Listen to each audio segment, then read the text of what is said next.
યાત્રાધામ દ્વારકામાં ધોધમાર વરસાદ વરસ્યો। દ્વારકાના દરિયામાં ભારે કરંટ જોવા મળ્યો છે। ભારે વરસાદ વચ્ચે દરિયામાં ઊંચા મોજા ઉછળ્યા છે। દ્વારકાના અરબી સમુદ્રમાં ભારે કરંટ સાથે ઊંચા મોજા ઉછળી રહ્યા છે।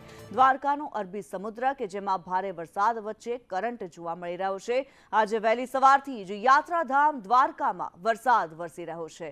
હાલ દ્વારકાના દરિયામાં ભારે કરંટને લઈને હજુ પણ દ્વારકામાં વધુ વરસાદ પડે તેવી સંભાવના જોવામાં આવી રહી છે।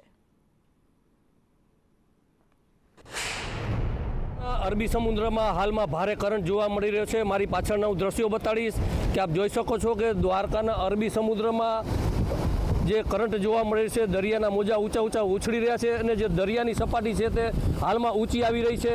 ક્યાંક ને ક્યાંક હાલમાં જે વરસાદી માહોલ વચ્ચે દરિયામાં વાતાવરણ એવું છે કે હજી પણ દ્વારકામાં વધુ ને વધુ વરસાદ આવવાની શક્યતાઓ જોવા મળી રહી છે, કેમ કે સતત 2 દિવસથી આ દ્વારકામાં વરસાદ વરસી રહ્યો છે ને હાલમાં પણ ધીમી ધારે વરસાદ ચાલુ છે। ત્યારે આપણે દ્વારકાના જે દરિયો કિનારો છે, અરબી સમુદ્ર છે, ત્યાં દરિયામાં ખૂબ મોટા પ્રમાણમાં કરંટ જોવા મળી રહ્યો છે।